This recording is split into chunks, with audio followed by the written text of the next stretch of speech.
So I'm here at the expo today, and we're gonna be hunting for some cool critters and giving you guys a good idea of what this whole reptile show is all about. Maybe we can find some cool stuff while we're at it. My boy Hunter's here. How's it going?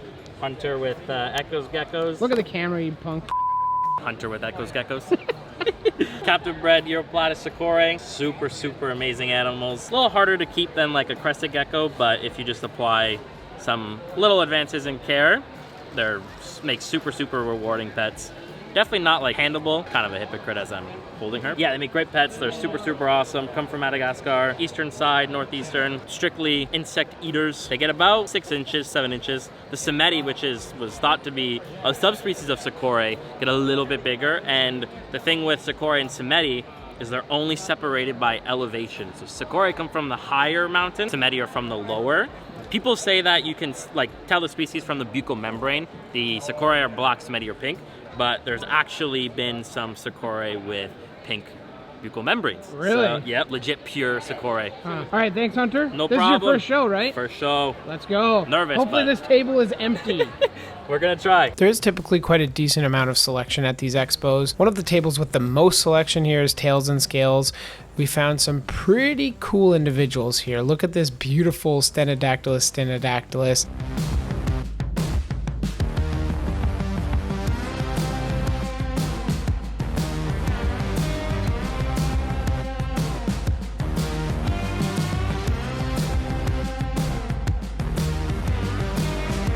And they actually had one of these beautiful false chameleons. They're very cryptic in coloration, but they just have such a unique personality on them. I had to get them on camera.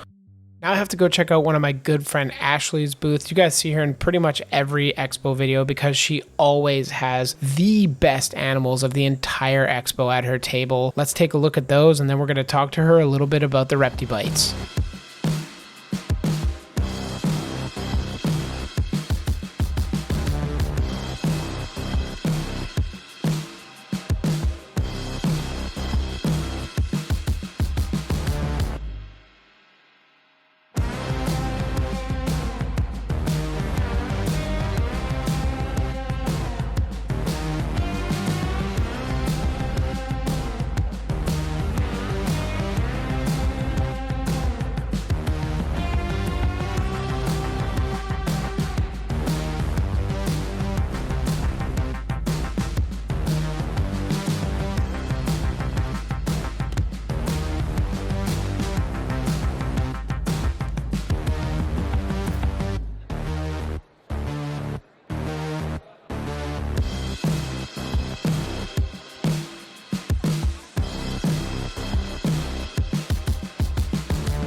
ReptiBites are actually a reformed whole prey diet designed to make a variety in your reptile's diet. So a lot of animals, let's say like a hognose, they actually eat frogs and geckos more often in nature versus rodents. So in captivity, they tend to be a little bit more obese than they should. For example, the frog, this is great for adults. It's whole prey, there's chicken in it, there's whole frog, there's bullfrog legs, and you can use this as like a rodent alternative essentially in their diet. This actually all started because of some machete snakes I have. They're obligate frog eaters. However, they get like 6, 7, 8 feet long, and it became unrealistic to source frogs for snakes of that size. So with that, I started making like a sausage version, much larger than these ones, to feed her. And then eventually it just turned into, you know what, let's just make a variety and be able to give it to the public to try. Awesome. Thank you, Ashley. And these are available Canada-wide, yeah? Yep. Yeah, I ship Canada-wide. Not to the States yet? No. Trying, but not yet. Before I get to surprise my good friend Kayla Roach with her newest pet, it's so cute. Let's check out Responsible Reptile and their pet-friendly candles that you can even burn in your reptile room. They're primarily made of soy wax, along with rosemary-infused coconut oil, but they had a lot more to offer than just candles. Check out these incredible little dragons. And these are the Natal's horned dragon, otherwise known as Acanthosaura nataliae. These are an incredible species from southern Laos into central Vietnam.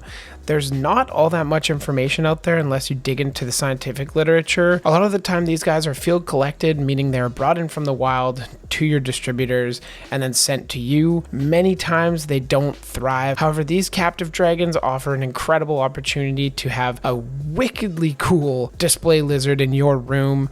They can get 10 to 12 inches with their long tails, and they tend to live anywhere between like 5 and 10 years, but honestly that is a very loose number because frankly they're not produced in captivity enough to know. I'm stoked that these were at the show, and I really hope somebody got the opportunity to take some home with them. In addition to the Nataliae, they also had these 3-day-old Acanthosaura lepidogasters. So freaking cute. It was really cool because they actually brought the pair that produced them to the expo as well, and they are just a stunning lizard. They don't offer the extremely bright colors that many other lizards offer, but what they lack in color, they make up for in personality. These guys are so cool.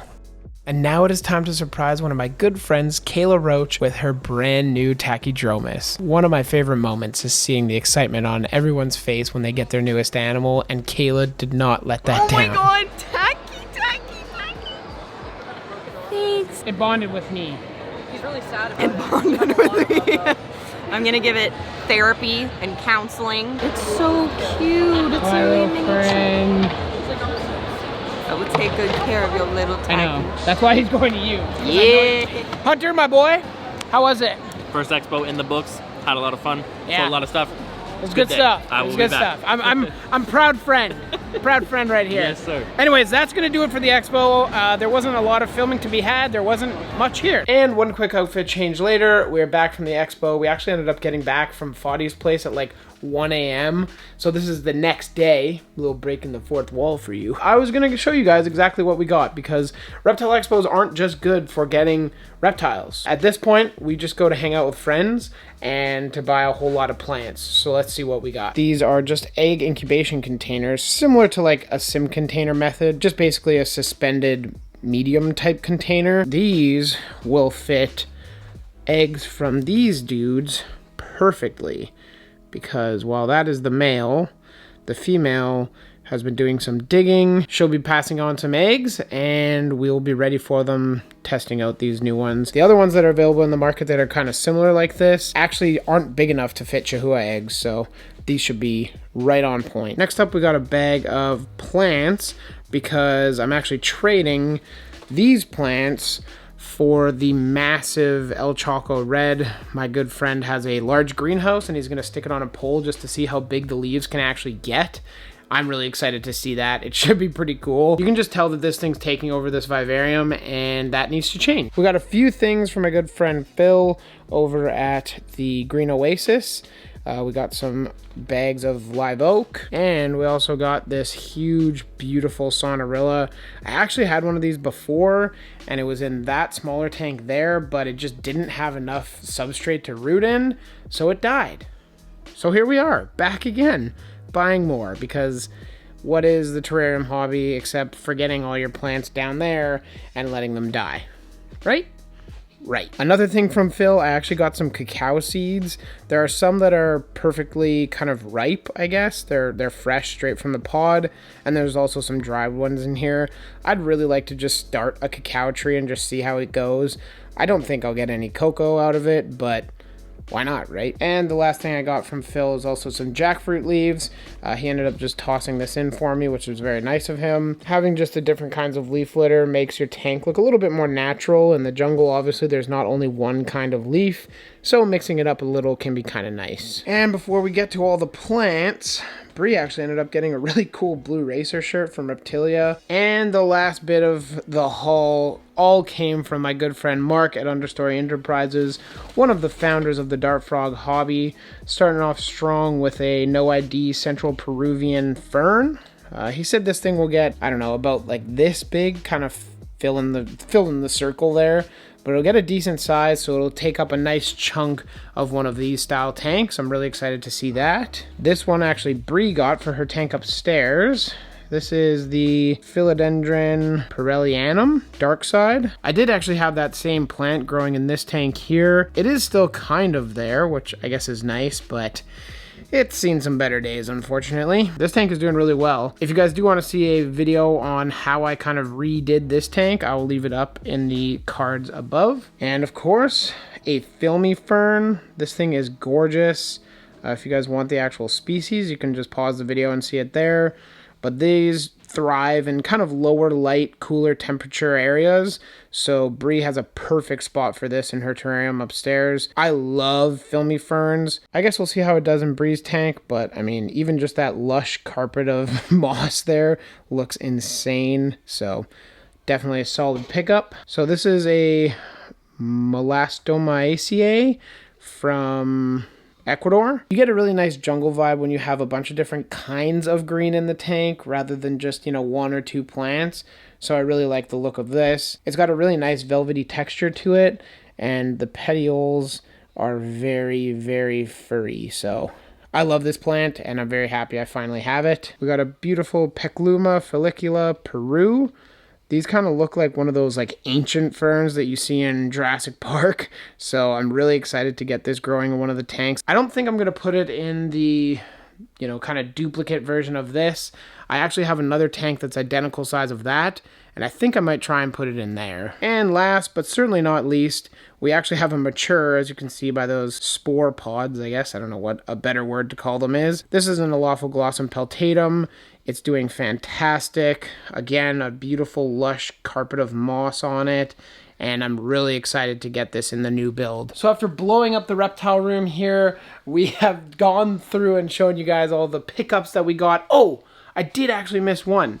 Dion, you know Dion, our homie, Reptiliatus, he actually gifted Bree another jumping spider because our last one we found at the expo. He's been in some of the YouTube videos. Unfortunately, he passed away of old age. Dion actually gifted us one of his captive bred in-house regal jumping spiders, and we just moved her in here. I don't know if you guys will be able to see that or not, but she is, you can see the shadow.